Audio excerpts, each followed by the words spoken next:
தந்தை மகன் தூய ஆவியாரின் பெயராலே. நம் ஆண்டவராகிய இயேசு கிறிஸ்துவின் அருளும் கடவுளின் அன்பும் தூய ஆவியாரின் நட்பும் உங்கள் அனைவரோடும் இருப்பதாக.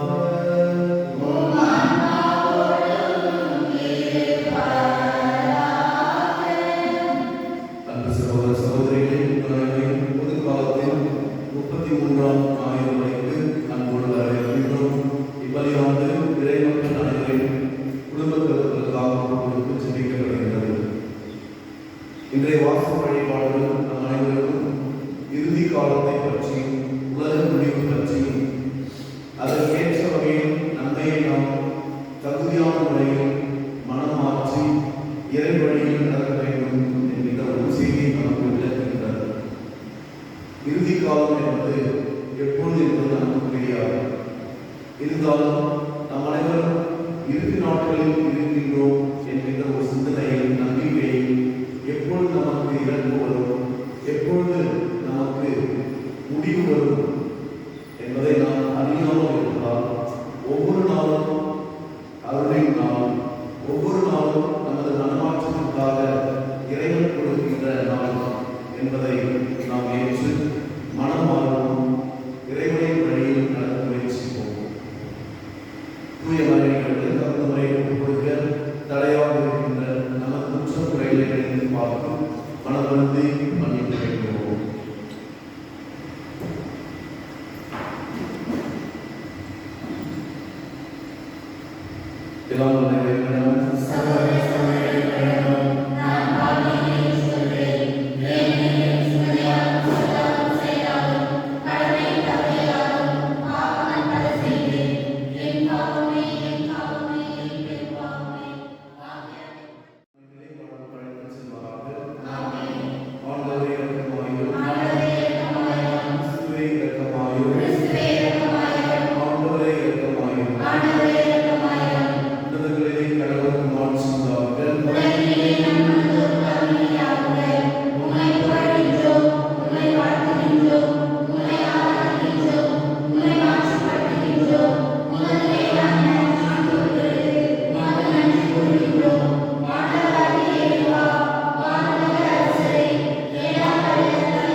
எப்பொழுதும் மகிழ்ந்து செய்ய உண்மை வேண்டுகின்றோம். ஏனெனில் அனைத்து நன்மைகளுக்கும் ஊற்றாகியவருக்கு நாங்கள் என்றும் பணிபுரிவதாம் முடிவில்லா முழுமையான மகிழ்வை பெற்றுக் கொள்வோமாக. உம்மோடு தூய ஆவியார் ஒன்றிற்கு இறைவனாம் என்றென்றும் வாழ்ந்து ஆட்சி செய்கின்ற எங்கள் ஆண்டவர் உம் திருமகனாகிய இயேசு கிறிஸ்து வழியாக உம்மை கொண்டாடுகின்றோம்.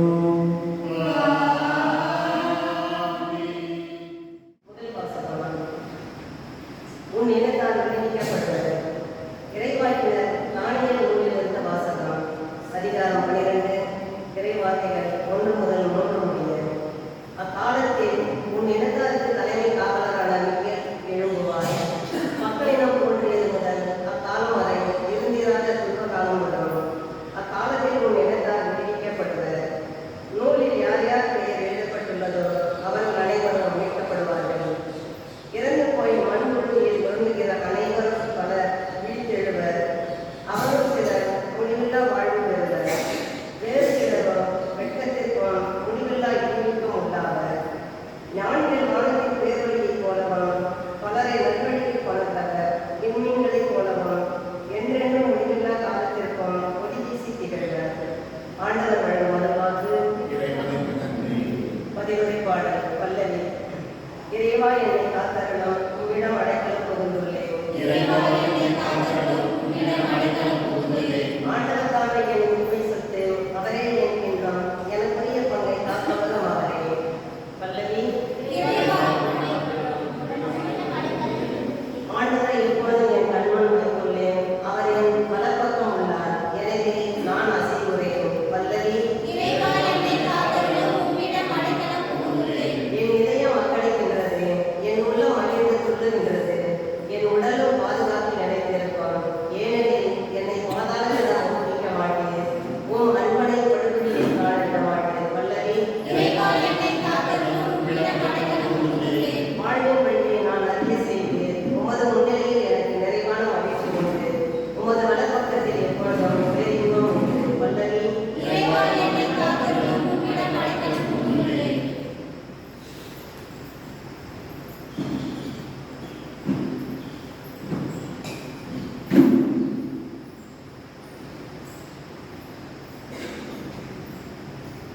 இரண்டாம் வாசகம். ஒரே படையினால் என்றென்றைக்கும் நிலைகொள்ள ஆக்கினார். எபிரேயருக்கு எழுதிய திருமுகத்திலிருந்து வசனம், அதிகாரம் 10, இறைவார்த்தைகள் 11 முதல் 14 முடிய 12.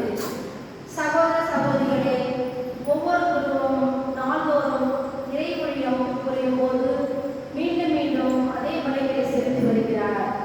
அவையோ பாவங்களை ஒருபோதும் போக்க இயலாதவை. ஆனால் இவர் ஒரே பலியை பாவங்களுக்காக என்றென்றைக்கும் என செலுத்திவிட்டு கடவுளின் வலப்பக்கத்தில் அமர்ந்துள்ளார். அங்கே தம் பகைவர் தமக்கு கால்மனை ஆக்கப்படும் வரை காத்திருக்கிறார். தாம் தூயவராகியவர்களை ஒரே பலியினால் என்றென்றைக்கும் நிறைவு உள்ளவராக்கினார். எனவே பாவ மன்னிப்பு கிடைத்த பின் பாவத்திற்கு கடுவாயாக செலுத்தும் பலிக்கு இடமே இல்லை. இது ஆண்டவர் வழங்கும் அருள்வாக்கு.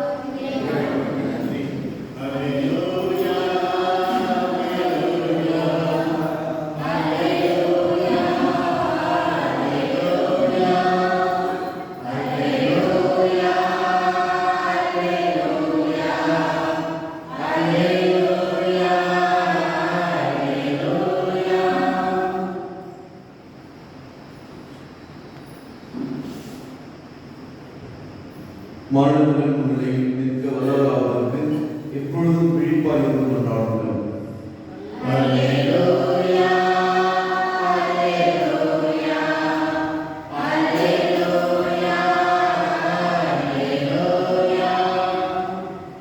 ஆண்டவர்களோடு இருப்பாராக.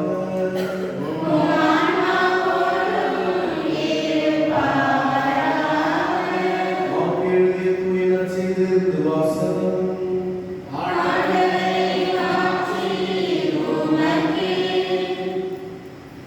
அக்காலத்தில் இயேசு தம் சீடர்களுக்கு கூறியது, அந்நாட்களில் வேதனைகளுக்கு பிறகு கதிரவன் இருந்துவிடும், நிலா ஒளி கொள்ளாது, விண்மீன்கள் வானத்திலிருந்து விழுந்த வண்ணம் இருக்கும், வான்களின் பொருள்கள் அதிரும். அப்போது மிகுந்த வல்லமையோடும் மாட்சியோடும் மானிட மகன் மேகங்கள் மீது வருவதை காண்பார்கள். பின்பு அவர் வானத்துதரை எழுப்பி, அவர் மண்ணுலகில் ஒரு கோடியிலிருந்து விண்ணுலகில் மறுகோடி வரை 4 திசைகளிலிருந்தும் தேர்ந்து கொள்ளப்பட்டவர்களை கூட்டிச் சேர்ப்பார். அத்தி மரத்திலிருந்து ஒரு உண்மையை கற்றுக்கொள்ளுங்கள். அதன் இலைகள் கலைத்து இலைகள் தோன்றும் போது கோடை காலம் நெருங்கி வந்துவிட்டது என நீங்கள் அறிந்து கொள்கிறீர்கள். அவ்வாறே இவை நிகழ்வதை காணும்போது மானிட மகன் கதவை நெருங்கி வந்துவிட்டார் என்பதை நீங்கள் அறிந்து கொள்ளுங்கள். இவை அனைத்தும் நிகழும் வரை இத்தலைமுறை ஒழிந்து போகாது என உறுதியாக உங்களுக்கு சொல்கிறேன். மின்னும் மண்ணும் ஒழிந்து போகும், ஆனால் என் வார்த்தைகள் ஒழியவே மாட்டார். ஆனால் அந்த நாளையும் வேலையையும் பற்றி தந்தைக்கு தவிர வேறு எவருக்கும் தெரியாது. விண்ணுலகத்தில் உள்ள தூதருக்கோ மகனுக்கோ கூட தெரியாது. ஆண்டவரின் அருள்வாக்கு.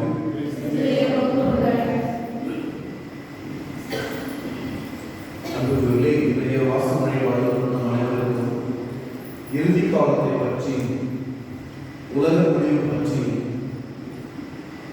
அதற்கு நாம் என்ன செய்ய வேண்டும் என்ற ஒரு தெளிவை நமக்கு தருகிறது. இறுதி காலம் எதற்காக சொல்லப்பட வேண்டும் என்ற ஒரு காரணம் இருந்தது. எதற்காக இயேசு இறுதி காலத்தை பற்றி சொல்கின்றார், உலக முடிவை பற்றி சொல்கின்றார்? அது எதற்காக இன்றைய நற்செய்திக்கு வாசு வழிபாடுகளுக்கு வர வேண்டும் என்பதை நாம் முதலில் புரிந்து கொள்ள வேண்டும். இது திருவழிபாட்டு ஆண்டின் கடைசி வாரம், 33வது வாரம், மொத்தம் 34வது வாரம் கிறிஸ்து அரசர் பெருவிழா. அதன் பிறகு வாசு வழிபாட்டில் 3வது ஆண்டு தேர்ட் சைக்கிள் அப்படின்னு சொல்லுவாங்க. 3வது ஆண்டுக்கு வாசங்கள் பயன்படுத்தப்படும். எனவே இந்த திருவழிபாட்டு ஆண்டு திருச்சபை, கத்தோலிக்க திருச்சபை கடைபிடிக்கின்ற திருவழிபாட்டு ஆண்டு இன்று கடைசி நாள். வருகிற ஞாயிற்றுக்கிழமை கிறிஸ்து அரசர் பெருவிழா. அதுக்கப்புறம் என்ன நடக்கும்? திருவள்ளி பார்க்கலாம். அதனால ஒரு நம்மை பொறுத்தவரை ஒரு திருவழிபாட்டு ஆண்டு முடிவடைகிறது. எனவே இந்த முடிவு என்பதால் முடிவு பற்றிய நற்செய்தி வாசகம் நமக்கு தரப்பட்டிருக்கிறது. சரி, இன்றைக்கு நம்ம முடிவை பற்றி பேசுகின்ற பொழுது ஏன் முடிவை பற்றி நாம் பேசணும் என்றதை நம்ம சிந்தித்து பார்க்க வேண்டும். ஏனென்றால் இயேசு நமது பிரிவுக்கு முன்பாக முடிவு செய்தி வழங்கியிருக்கிறார். அது ஒரு காரணம். இரண்டாவது, இயேசுவின் இறப்புக்கு பிறகு எத்தனையோ நாட்கள் நீரோ என்கின்ற மன்னால் ஒருமைப்படுத்தப்பட்டு கொலை செய்யப்பட்டார்கள். அவர்கள் நம்பிக்கை இழந்துவிடக்கூடாது என்பதற்காக மார்க் நற்செய்தியாளர் இதை அவர்கள் கூறியிருக்க முடியும். நம்பிக்கை இழந்துவிடக்கூடாது. ஒரு நாள் கடவுள் வருவார். நாம் செய்த நன்மை தீமைகளுக்கு ஏற்ப நமக்கு தீர்ப்பு வழங்குவார் என்ற ஒரு செய்தி. கடவுள் இருக்கின்றார். கடவுள் இருந்தால், கடவுள் இருக்கிறார், கடவுள் இருப்பார். எனவே கடவுளுடைய பிரசனத்திலிருந்து நம்மால் எங்களுக்கு தப்பிச்சு ஓட முடியாது. நம்ம கண்ணு முன்னா உலகம் இருந்துச்சு அப்படின்னு சொல்லுவாங்க பார்த்தீங்களா? அதுதான் கிடையாது.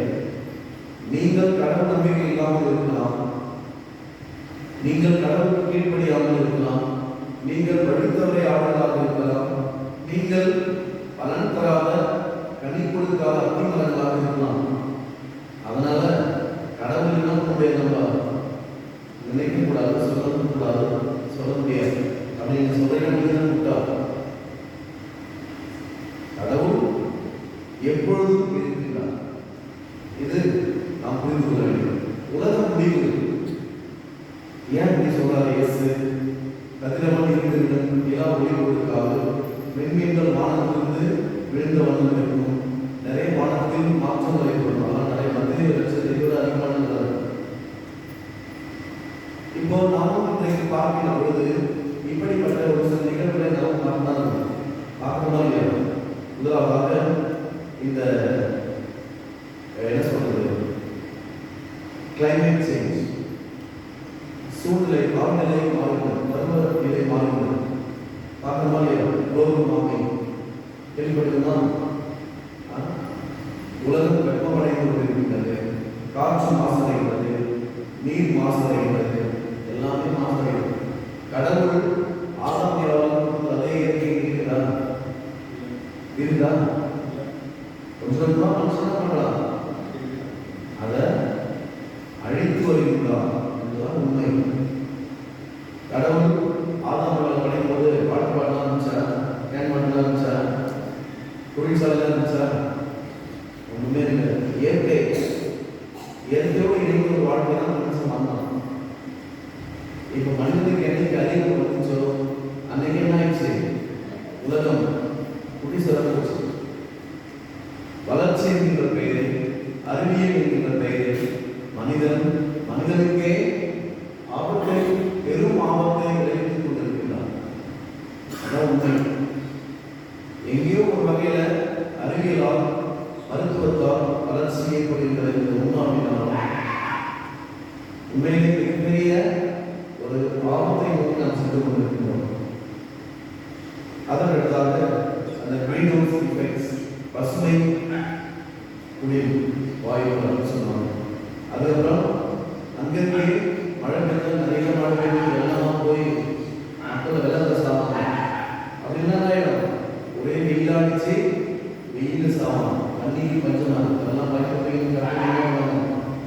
என்று சொல்லுவோம்.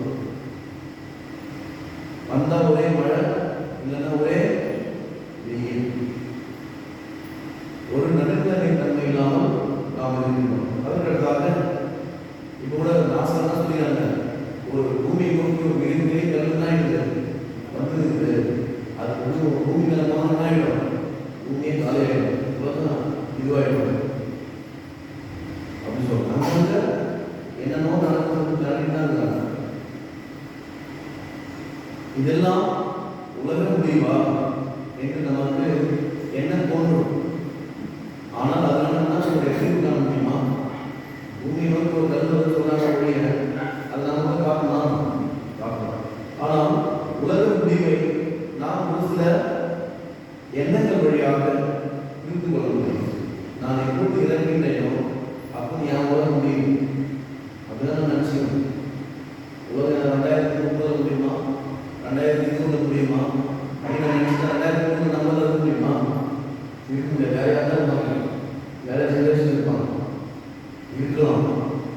ஆனால் நாம் இறக்கின்ற பொழுது எனது உலகம் முடிவடைகிறது அப்படின்னு நினைச்சோம். அதற்கடுத்தாக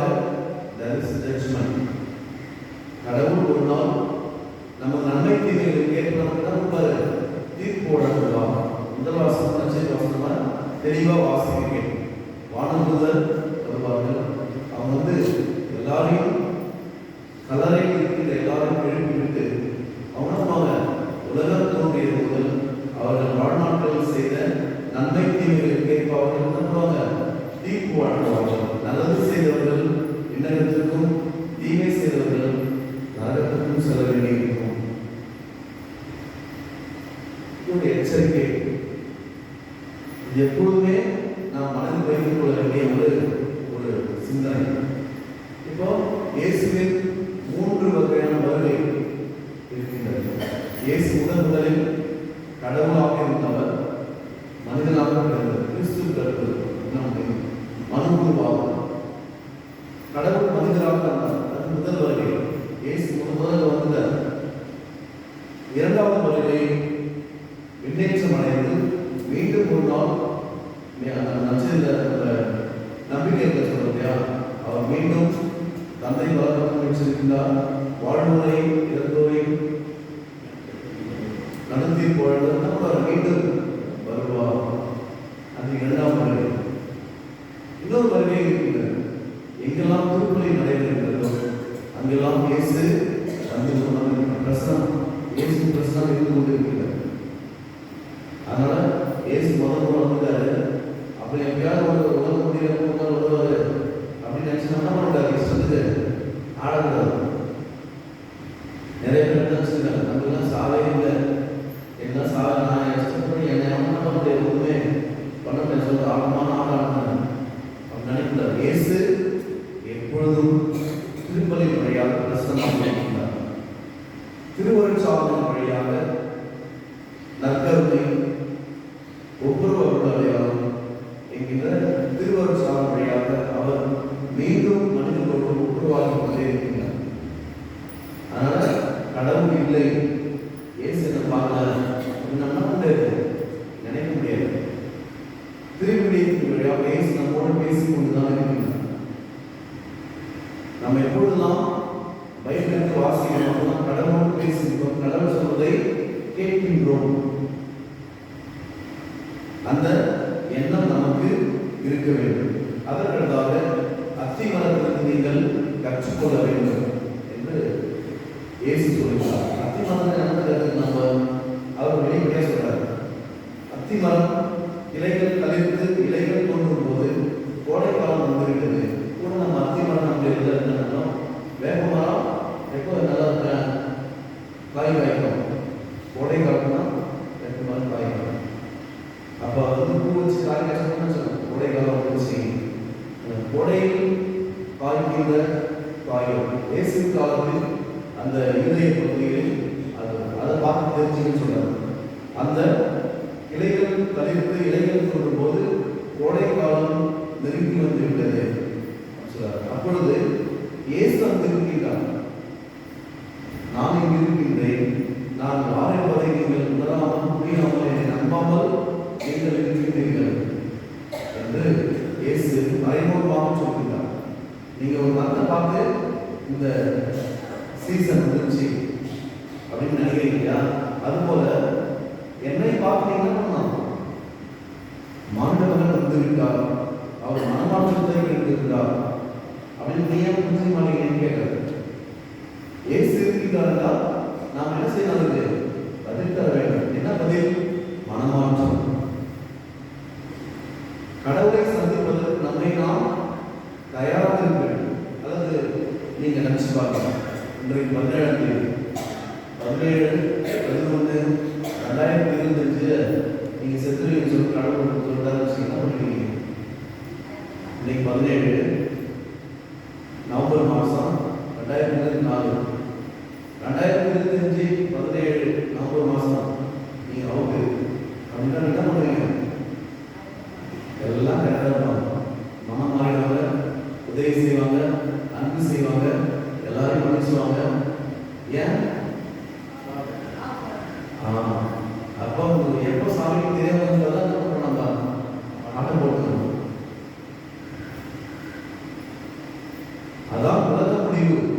இறப்பு என்பது நமக்கு தெரியாமல் இருக்கின்றது. அதான் பிரச்சனை. அப்புறமா பார்க்கலாம். வாழ்வு ஒரு வாழ்க்கை சந்தோஷமா போகலாம்பா. எம்மதமும் சம்மதம்.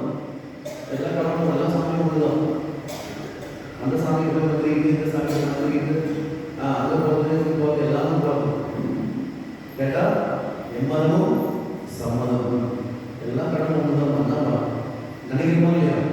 எல்லா கடவுளும் ஒன்றா முடியும். எல்லா சமயங்களும் அன்பை போதிக்கின்ற என்பதுதான் உண்மையுடைய. நம் கடவுள் நம்மை அவரது பிள்ளைகளாக வாழ அழைக்கின்றார். ஏதாவது ஒரு சமயத்தை ஒரு நம்பிக்கை நாம் கொண்டிருக்க வேண்டும். நீங்கள் கிறிஸ்துவாக வாழ அழைக்கப்பட்டவர்கள், கிறிஸ்துவ வாழ்க்கை வாழும். அதான் நாம் இறைவன் நம்மிடம் கேட்டுக்கொண்டிருக்கிறோம். அதற்கடுத்தாக அழைக்கப்பட்டவர்கள், ஆசை பெற்றவர்கள் கனி கொடுக்க வேண்டும். கனி கொடுக்காத அத்திமரக்கூடாது, பலன் தராத மனிதர்களாக இருக்கின்றனர். அது மிக மிக முக்கியம். நாம் நினைச்சு பார்க்கணும், என்னால் என் குடும்பத்திற்கும் என் திருச்சபைக்கும் என் சமூகத்திற்கும் என்ன பயன்? நான் என்ன கொடுத்துருக்கேன்? What is my contribution? நிறைய பேர் நினைக்கலாம் ஒரு நாள் தான் பேர், ஆனால் ஒரு பிரயோஜனமா இல்லை. இத்தனை வயசாகிடுச்சு, சம்பாதிக்க மாட்டேங்கிறான், ஒரு நல்லது செய்ய மாட்டேங்கிறான், அப்பா அம்மா காப்பாற்ற முடியாது, குடும்பம் பிள்ளைகளை காப்பாற்ற முடியாது. பலனற்ற வாழ்க்கை, பயனற்ற வாழ்க்கை, கனி கொடுக்க முடியாத வாழ்க்கை. அதெல்லாம் சொல்லுவாங்க. ஏன்னா மரமறிகள் கேட்பாங்க. யார் பார்க்கிறாங்க? சும்மா பார்த்தா கேட்பாங்க. எதுக்கு மரமறிகள்? மரம் என்றால் கனி கொடுக்க வேண்டும். அதான் கேட்கப்படுகிறது. அதற்கடுத்தாக அந்த மரம் கனி கொடுக்காத மரம் ஒரு வெளியிட மரம் மட்டும் இருக்கும், இலை இருக்கும். நம்ம என்ன நினைப்போம்? மற்ற இடம் வரும், என்ன கொடுக்கும்? பழம் கொடுக்கும் அப்படின்னு நினைச்சிருக்கோம். ஆனால் அந்த மரம் பழமே கொடுக்குன்னா நம்மள அந்த மரம் பார்த்தா நமக்கு என்ன? இந்த மரம் வேஸ்ட். இந்த மரம் என்னது? வேஸ்ட் சொல்லிடும். அதுபோல இந்த மனிதனும் வேஸ்ட், இருக்கிறதே வேஸ்ட். அப்படி சொல்லுகிற அளவுக்கு நாம் நடந்து கொள்ள கூடாது. அதற்கடுத்தாக கிறிஸ்தவர்கள் நம்பிக்கையோடு வாழ வேண்டும். நிறைய பேர் பணத்தோடு வாழ்றாங்க, நண்பர்களோடு வாழ்றாங்க, உறவினரோடு வாழ்றாங்க, வேற உலகத்தில் வாழ்றாங்க. ஆனால் எதோடு வாழ்வதில்லை? நம்பிக்கையுடன் வாழ்வதில்லை.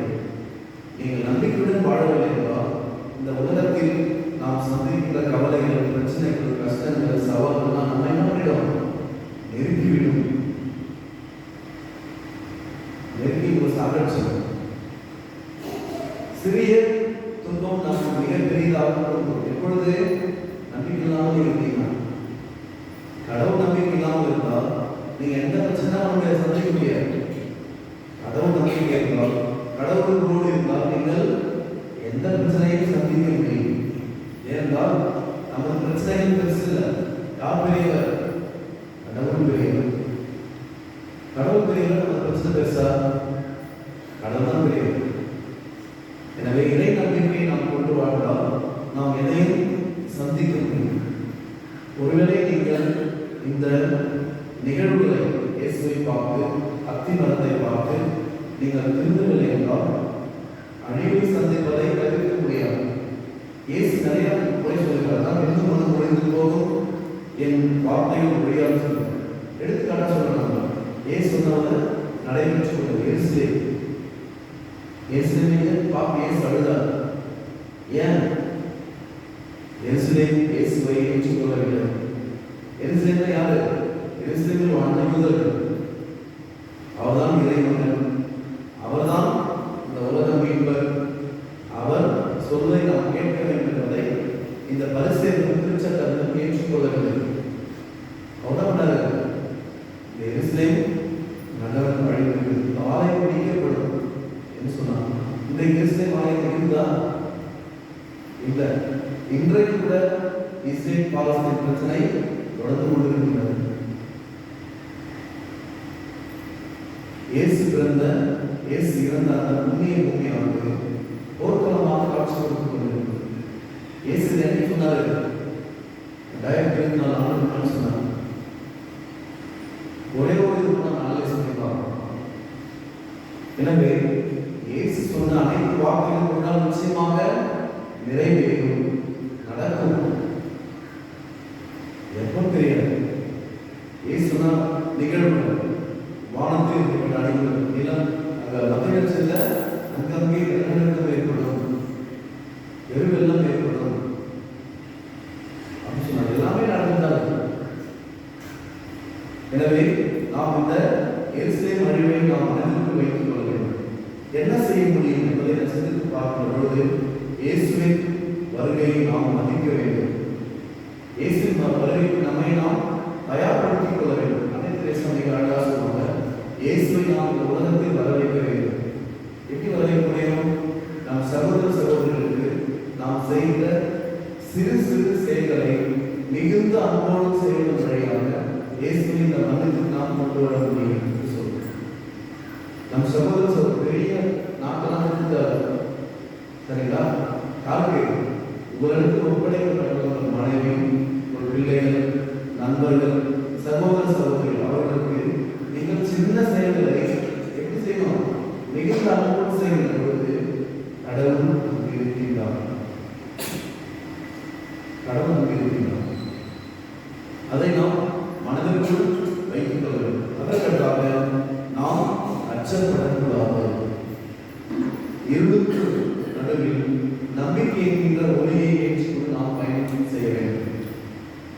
உலகம் இருந்தது, இதுதான் கரெக்டு, இதுதான் கரெக்டு, இதுதான் மகிழ்ச்சி, அதுதான் மகிழ்ச்சி சொல்றதுக்கு நிறைய இருக்கின்றது. நம்ம ஏமாற்றுவதற்கு நிறைய காரணிகள் உலகத்தில் இருக்கு. நாமளும் அது நிறைய நோக்கி கொண்டாங்க. சீரியல் பாருங்க, மிகப்பெரிய ஏமாற்றுவது நம்மையே மறந்து ஆண்கள்லாம் தண்ணி அடிக்கிறாங்க, பெண்கள்லாம் சீரியல் பார்க்கலாம். ஆண்களுக்கு அது போல, பெண்களுக்கு இது போல. ஏன் மறக்கணும்? எதை மறக்கணும்? என்ன மறக்கணும்? என் கஷ்டத்தை மறக்கணும், என் குடும்பத்தை மறக்கணும். தொடர்ந்து நாம் இந்த மறக்கின்ற போதை உலகத்துக்கு செல்கின்ற பொழுது நீங்க உங்களே நினைக்கிறீங்க. நானும் நிறைய பெண்கள் கேட்போம், சீரியல் பார்ப்பீங்களா? ஒரு சீரியல் மட்டும் பார்ப்போம். அப்புறம் பார்த்தா அது முன்னாடி சீரியல் அதெல்லாம் பார்ப்போம். அப்படி பார்த்தா நான் சீரியல் அப்போ 6 மணி எவ்வளோ நேரம்? 6 மணி 10 மணி நேரம் டிவி தான் இருக்கும். 6 மணி 10 மணி நீங்கள் டிவி எடுக்கிறீங்களா? நீங்கள் எப்படி குடும்பத்தில் பேச முடியும்? அதான் பிரைம் டைம். ஜனம் சொல்லலாம், எல்லாம் உட்கார வச்சுருக்காங்க, சாப்பிடலாம், கொஞ்ச நேரம் மகிழ்ச்சியாக இருக்கலாம். நோ டைம், பிரேக் டைம் தான் சாப்பிட்ற டைம். விளம்பரம் போடுறாங்களா? விளம்பரம் நேரம் தான் நேரம், சாப்பிட்ற நேரம். சாப்பாடு டைம்லாம் தெரியாது. எதையாவது எடுத்து வாயில போட்டு சீக்கிரமாக போயிடணும் முன்னாடியா. பிரேக் பிடிக்கல, ஆனால் அந்த சுறுசுறுப்பு ரொம்ப நல்ல சுறுசுறுப்பு. அந்த பிரேக் டைம்லாம் பண்ணியிருந்தேன், சாப்பிட்டு வேலை போயிடும். நம்மை நாம் மறந்து விடுகின்றோம். அதற்கடுத்தாக இறைவன் எப்பொழுதும் நம்மோடு பேசிக் கொண்டிருக்கிறார். திருவிழியின் வழியாக, திருவருட்சாதனங்கள் வழியாக, திருப்பலியின் வழியாக இறைவன் நம்மோடு பேசிக் கொண்டிருக்கிறது நாம் மனதில் வைத்துக் கொள்ள வேண்டும். இறுதியாக ஒவ்வொரு மனிதருக்கும் ஒரு இறுதி நேரம் உண்டு, முடிவு உண்டு. ஒவ்வொரு மனித வாழ்க்கைக்கும் ஒரு முடிவு உண்டு என்பதை நாம் எப்பொழுதும் மனதில் வைத்துக் கொண்டு வாழ வேண்டும். எனக்கென்று ஒரு இறுதி நேரம் இருக்குது, எனக்கும் ஒரு முடிவு இருக்குது என்பதை நான் மனசில் வச்சுக்கணும். ஆனால் எல்லாருமே மனசில் வச்சுக்கிட்டீங்கன்னா எனக்கென்று ஒரு முடிவு இருக்கிறதை நீங்கள் நினைத்துக் கொண்டிருந்தால் நம்ம யாரும் என்ன மாட்டோம், சண்டை போட மாட்டோம், பேசாமல் இருக்க மாட்டோம், சமரசம் செய்வோம், மன்னிப்போம், இறக்கம் காட்டுவோம், அன்பு செய்வோம். இங்க இருக்கிறவங்கள எத்தனை பேர் உங்க அப்பா அம்மா பேசாமல் இருக்கீங்க, சகோதர சகோதர பேசாமல் இருக்கீங்க, சண்டை போட்டுறீங்க, அல்லது கைக்கு பாரு நான் இதெல்லாம் யாருமே சண்டை போடுறது, நான் இதுவரை யாருமே பேசாமலே இல்லை, எனக்கு எதிரி யாருமே இல்லை, என்ன சொல்லணும் பாரு கைக்கு வரலாம், ஒற்றுமையாக தான் பாருங்க. நான் சொல்றேன் எனக்கு எப்படி எந்த எதிரியும் கிடையாது அப்படின்னு சொல்ல கைக்கு பாருங்க. பார்த்தீங்களா, இதுதான் நம்ம நிலைமை. ஏனென்றால் நமக்கு முடிவில் நாம் நினைச்சு வாழ்ந்து கொண்டு இருக்கின்றோம். எப்பொழுது முடிவு வரும் என்று நமக்கு தெரியாது. தெரியாத சந்தோஷம். அதான் நான் என்ன சொன்னல, அடுத்த வருஷம் நவம்பர் மாதம் 17ஆம் தேதி செத்துறீங்கன்னு சொன்னா என்ன பண்ணுவோம், எல்லாருக்கும் சமாதானம் பண்ணிடுவீங்க, டெய்லி பாசனம் பண்ணிடுவீங்க, மெசேஜ் பண்ணிடுவீங்க. ஆனால் டேட் தெரியாது, அதனால நம்ம இஷ்டப்படி ஆடிக்கலாம். ஆனால் அப்படி இருக்கக்கூடாது. இறுதி காலம் இருக்கின்றது, எனக்கு எப்போது இறப்பு ஏற்படும் என்று எனக்கு தெரியாது. அதனால எப்பொழுது நாம் இறைவனை சந்திக்க தயாராக இருப்பேன் என்ற மனநிலையில் நாம் வாழ வேண்டும். எனவே இறைவன் தொடக்கத்திலும் இப்பொழுதும் எதிர்காலத்தில் இருப்பார் என்கின்ற நம்பிக்கை தொடர்ந்து இறைவனின் பிள்ளைகளாக வாழ முயற்சிப்போம். இறைவன் நம்மை நிறைவாக ஆசீர்வதிப்பாராக. ஆமென்.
அற்புதரே, பல்வேறு இயற்கை சூழ்நிலைகளால் இருக்க இடமின்றியும் உண்ண உணவின்றியும் உடுத்த உடையின்றி தவிக்கும் மக்களை நீர் கருணை கண் நோக்கும்.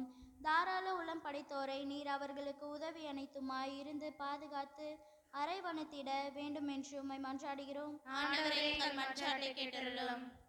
கண்களை மூடி நம்ம தனிப்பட்ட தேவைகளுக்காக சிறிது நேரம் அமைதியாக மன்றாடுவோம்.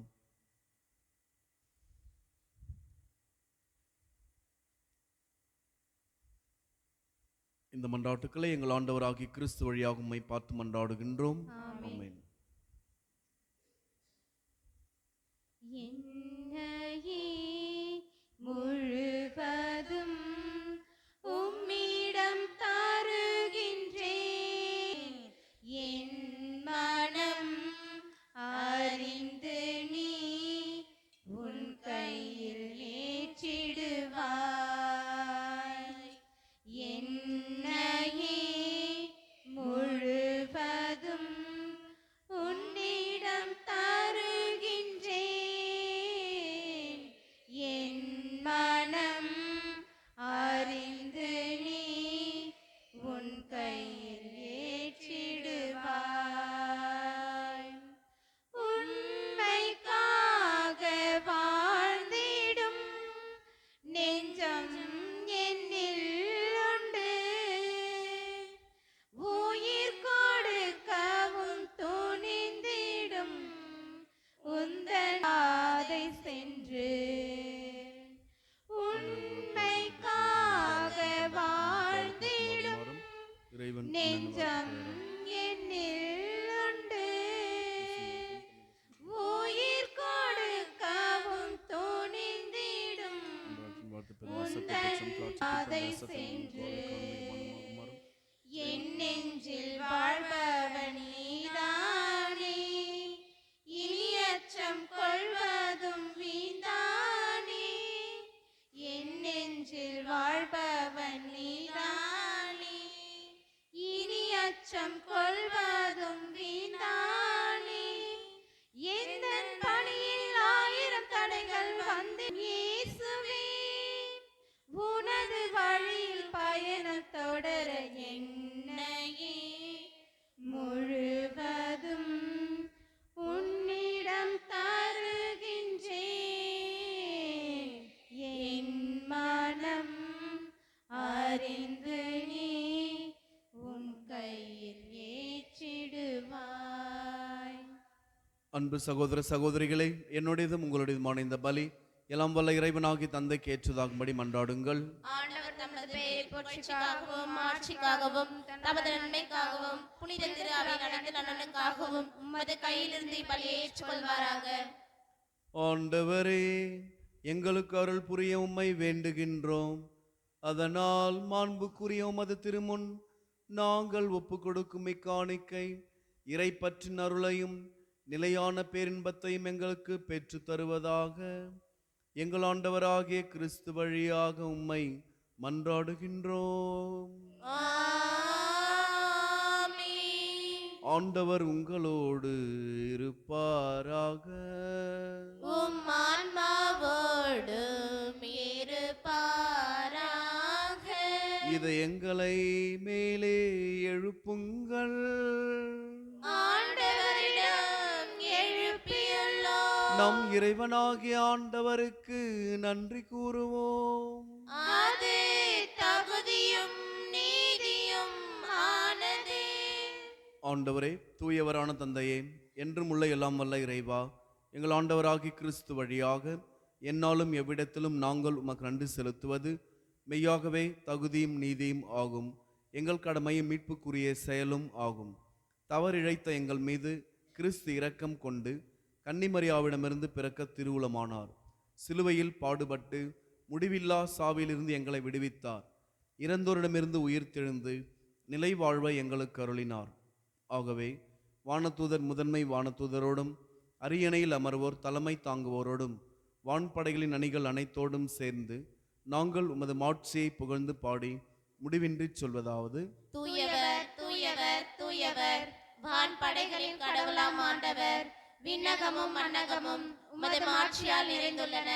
உன்னதங்களிலே ஓசானா. ஆண்டவர் பெயரால் வருகிறவர் ஆசி பெற்றவர். உன்னதங்களிலே ஓசானா. ஆண்டவரே, நிர்மையாகவே தூயவர், தூய்மை அனைத்துக்கும் ஊற்று. ஆகவே உம்முடைய ஆவியை பொழிந்து இக்காணிக்கைகளை தூய்மைப்படுத்த உம்மை வேண்டுகின்றோம். இவ்வாறு எங்கள் ஆண்டவர் இயேசு கிறிஸ்துவின் உடலும் இரத்தமுமாக எங்களுக்கு இவை மாறுவனவாக. அவர் பாடுபட உளம் கனிந்து தம்மை கையளித்த போது அப்பத்தை எடுத்து நன்றி செலுத்தி அதை பிட்டு தம் சீடர்களுக்கு அளித்து கூறியதாவது: அனைவரும் இதிலிருந்து பெற்று உண்ணுங்கள், ஏனெனில் இது உங்களுக்காக கையளிக்கப்படும் என் உடல்.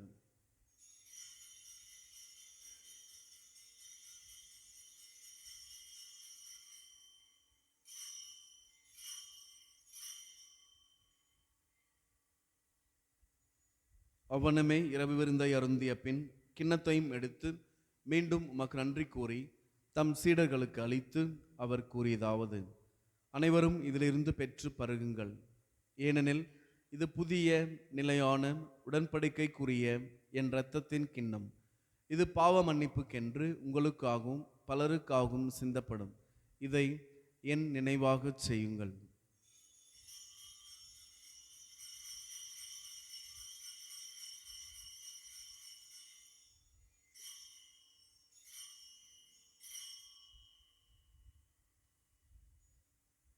நம்பிக்கையின் மறைபொருள்.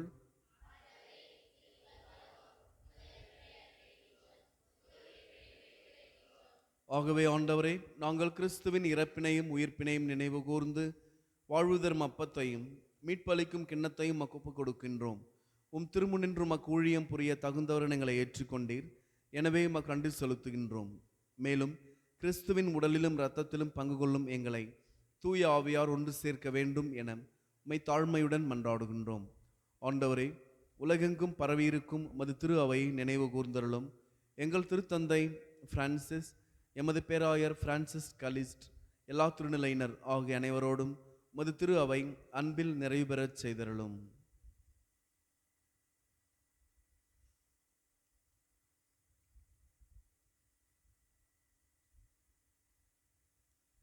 மேலும் உயிர்த்தெழும் எதிர்நோக்குடன் துயில் கொள்ளும் எங்கள் சகோதர சகோதரிகளையும் இறந்தோர் அனைவரையும் இரக்கத்துடன் நினைவு கூர்ந்து உமது திருமுக ஒளியினுள் ஏற்றருளும்.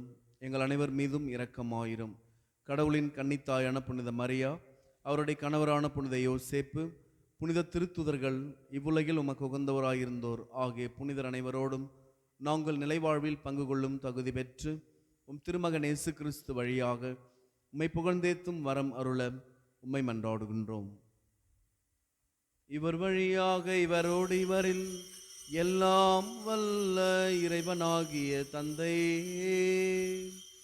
தூய ஆவியாரின் ஒன்றிப்பில் எல்லா புகழும் மாட்சியும் என்றென்றும் உமக்கு உரியதே.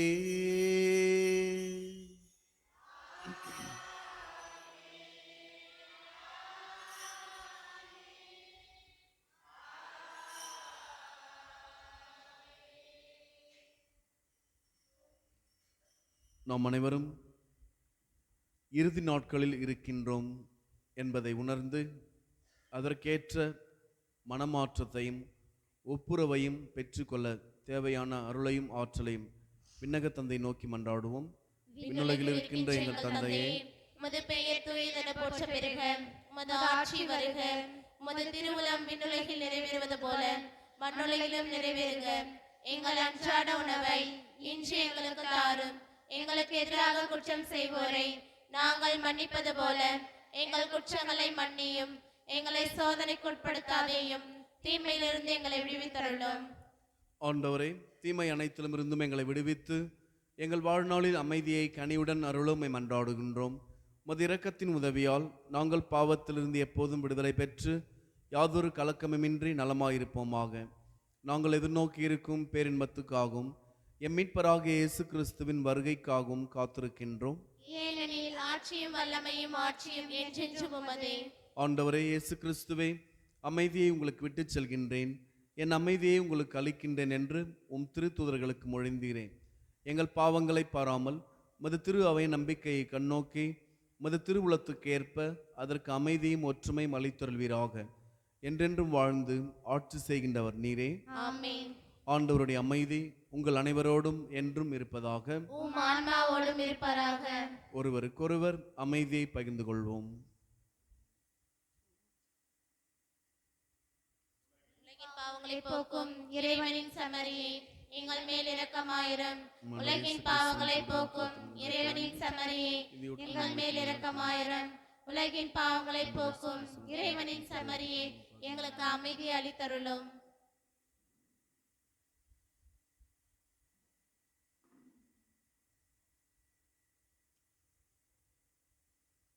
இதோ இறைவனின் செம்மறி, இதோ உலகின் பாவங்களை போக்குகின்றவர். நாம் அனைவரும் பலன் தருகின்ற மரங்களாக, மனமாற்றம் பெற்ற மனிதர்களாக, இறைவனை எந்த நேரத்திலும் சந்திக்க தகுதி பெற்றவர்களாக வாழ அழைப்பு விடுக்கின்றார். செம்மறியின் விருந்துக்கு அழைக்கப்பெற்ற நாம் அனைவருமே பேறு பெற்றோர்.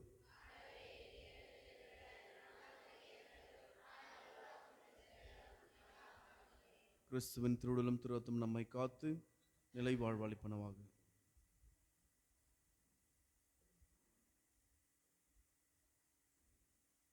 செந்தமிழில் உந்தன் புகழெழுதி நான் பாடிடுவேன் இறைவா. என் சிந்தனையில் நீ இருந்து வாழ எழுந்தருள்வாய் தலைவா. என்னில் எழுந்தருள்வாய் தலைவா. செந்தமிழில் உந்தன் புகழ் எழுதி நான் பாடிடுவேன் இறைவா. என் சிந்தனையில் நீ இருந்து வாழ எழுந்தருள்வாய் தலைவா. என்னில் எழுந்தருள்வாய் தலைவா. உன்னுடல் உயிர்த்ததுன் வல்லமையால் உலகினர் உயிர்ப்பதுன் வல்லமையால். உன்னுடல் உயிர்த்ததுன் வல்லமையால் உலகினர் உயிர்ப்பதுன் வல்லமையால். என்னுடல் உயிருடன் வாழ்ந்திடவே, என்னுடல் உயிருடன் வாழ்ந்திடவே இறை மகனே இன்று எழுந்தருள்வாய். இறை மகனே இன்று எழுந்தருள்வாய். செந்தமிழில் உந்தன் புகழ் எழுதி நான் பாடிடுவேன் இறைவா. என் சிந்தனையில் நீ இருந்து வாழ எழுந்தருள்வாய் தலைவா. என்னில் எழுந்தருள்வாய் தலைவா. உன்னுயிர் தியாகம் புரிந்ததனால் மண்ணுயிர் தினமும் மகிழ்கின்றது. உன்னுயிர் தியாகம் புரிந்ததனால் மண்ணுயிர் தினமும் மகிழ்கின்றது. என்னுயிர் மெழுகாய் கரைவதனால், என்னுயிர் மெழுகாய் கரைவதனால் என்னுயிர் காத்திட எழுந்தருள்வாய். என்னுயிர் காத்திட எழுந்தருள்வாய். செந்தமிழில் உந்தன் புகழ் எழுதி நான் பாடிடுவேன் இறைவா. என் சிந்தனையில் நீ இருந்து வாழ எழுந்தருள்வாய் தலைவா.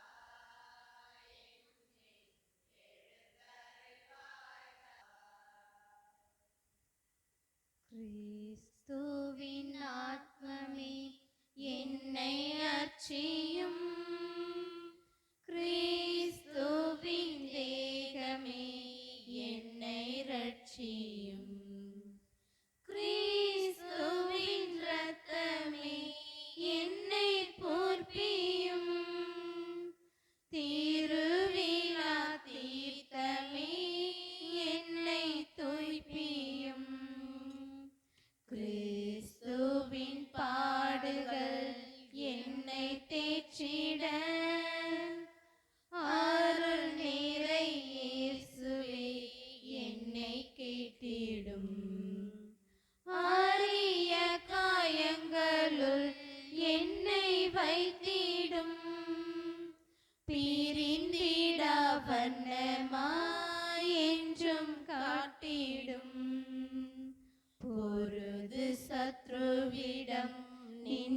காத்திடும் மரண வேளையிலே என்னை கூப்பிடும் பரகதியில் நிதம் உம்மை வாழ்த்தவே வருகவென்றன்போடு என்னை ஏவிடும். மன்றாடுவோமாக. ஆண்டவரே, உம் தூய மறை நிகழ்வுகளின் கொடைகளை பெற்றுக்கொண்ட நாங்கள் உம்மை பணிவுடன் வேண்டுகின்றோம். அதனால் தமது நினைவாக நாங்கள் செய்யுமாறு உம் திருமகன் கட்டளையிட்டவை எங்களை அன்பின் வளர்ச்சிக்கு அழைத்துச் செல்வனவாக எங்கள் ஆண்டவராகிய கிறிஸ்து வழியாக உம்மை மன்றாடுகின்றோம். ஆண்டவர் உங்களோடு இருப்பாராக. உம் ஆன்மாவோடும் இருப்பாராக. எல்லாம் வல்ல இறைவன் தந்தை, மகன், தூயாவியார் நம் அனைவரையும் நிறைவாக ஆசீர்வதிப்பாராக. சென்று வாருங்கள், திருப்பலி நிறைவேறிற்று. இறைவனுக்கு நன்றி. அன்னை மரியா மாதாவுக்கு மங்களம் பாடிடுவோம். நாம் இந்த வேளையில் ஒன்றாய் கூடி வாழ்த்தி போற்றிடுவோம். அன்னை மரியா மாதாவுக்கு மங்களம் பாடிடுவோம். அருள் நிறைந்த அம்மணி, அகில லோக நாயகி, ஆண்டவரின் அன்பு தாயும் நீ. எங்கள் அன்னையே, ஆண்டவரின் அன்பு தாயும் நீ. காத்திடும் எங்கள் அன்னை மரியா மாதாவுக்கு மங்களம் பாடிடுவோம். நாம் இந்த வேளையில் ஒன்றாய் கூடி வாழ்த்தி போற்றிடுவோம். அன்னை மரியா மாதாவுக்கு மங்களம் பாடிடுவோம்.